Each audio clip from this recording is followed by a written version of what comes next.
Have you been told that you have arthritis and have a lot of questions about it?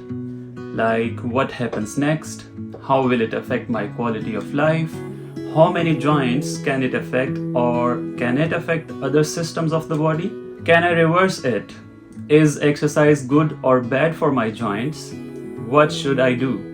There are more than 100 types of arthritis known to medical science, but today we are just gonna talk about the most common type of arthritis, which is osteoarthritis.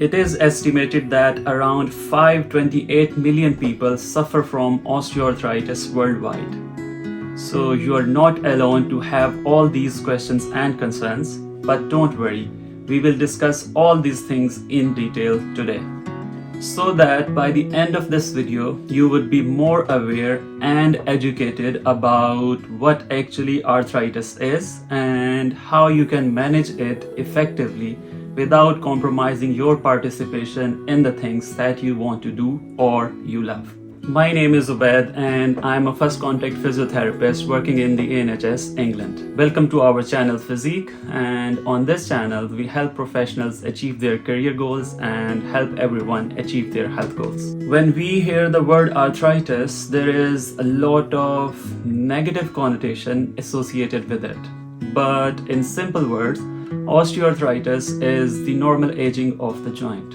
Over time, the surface of the bone changes in response to the stresses that are imposed on the body. Just like the wrinkles of the skin, the graying of the hair, and hard skin on the hands of manual workers. Although these changes are our body's general response to bear the loads better, but these repair processes always don't work really well. So when a joint develops osteoarthritis, the smooth and tough cartilage of a healthy joint becomes thin and rough and wears off.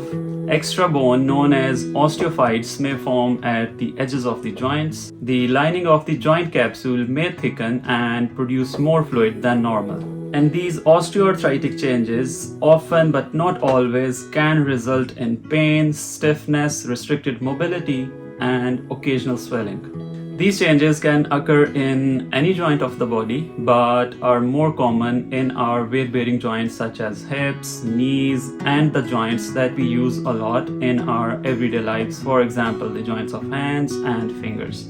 Now let's discuss a few things about the diagnosis of osteoarthritis. It's important to get an accurate diagnosis if you think that you have arthritis, as different types of arthritis may need very different types of treatments. The diagnosis of osteoarthritis depends on your symptoms. As per NICE guidelines, osteoarthritis can be diagnosed clinically if an individual is aged 45 or above, has activity-specific joint pain, and has no or less than 30 minutes of morning stiffness. Therefore, your doctor or a physio can diagnose osteoarthritis based on your physical examination. They can check for tenderness over the joint, creaking and grating of the joint, known as crepitations, bony swelling, excess fluid, restricted mobility, joint instability, and weakness of the muscles around the joint. X-rays aren't always helpful in diagnosing osteoarthritis. However, they can be used to assess the degree of disease progression or to facilitate decisions regarding future interventions for that particular joint. Other tests, such as blood tests, aren't usually indicated in the diagnosis of osteoarthritis, but sometimes can be ordered to rule out the possibility of other joint conditions such as rheumatoid arthritis or gout. Although we have used the term osteoarthritis synonymously for wear and tear of the joints, but the recent researches have shown that there are a lot of different factors contributing to the development of osteoarthritis, and it is not related to age alone. The risk of developing osteoarthritis depends upon a number of factors: joint injury or overuse. A major injury or a surgery on the joint may lead to the development of osteoarthritis in that joint later in life. However, normal activity and exercise don't cause osteoarthritis, but very hard, repetitive activities or physically demanding jobs can increase your risk. Joint abnormalities. If someone is born with anatomical or bony abnormalities or have developed them in childhood, it can lead to earlier and more severe form of osteoarthritis than usual. Age. The risk of developing osteoarthritis increases with age.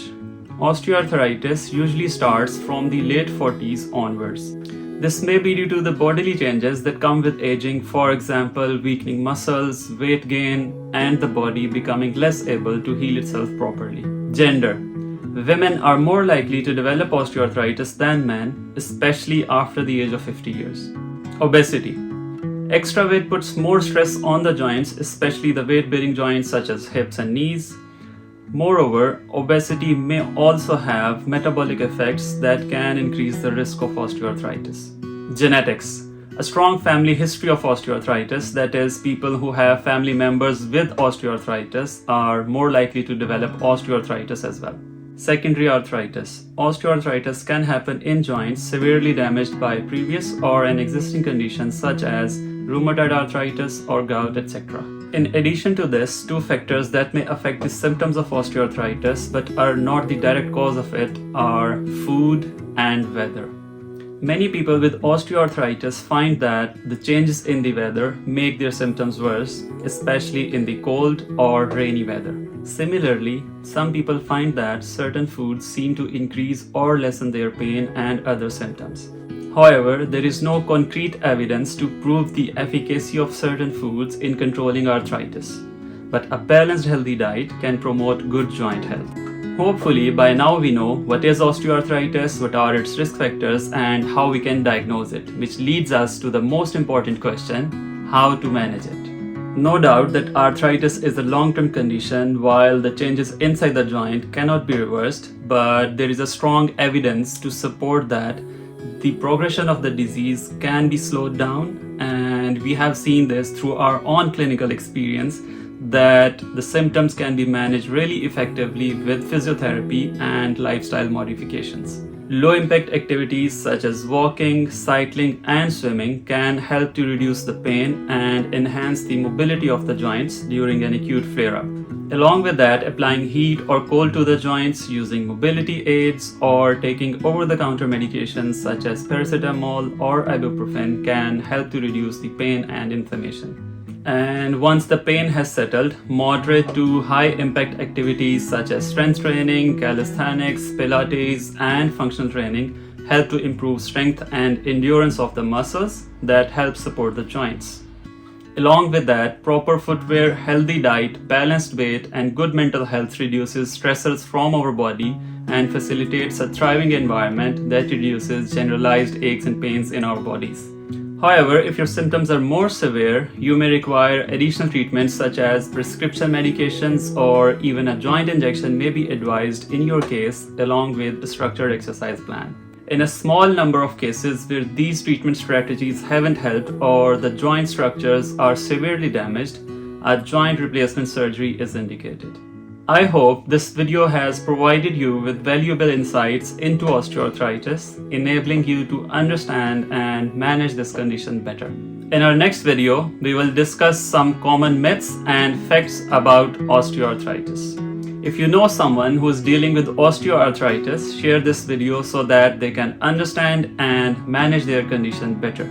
You are welcome to leave your thoughts in the comments below. Thanks for being here, and we wish you a very happy and healthy life ahead.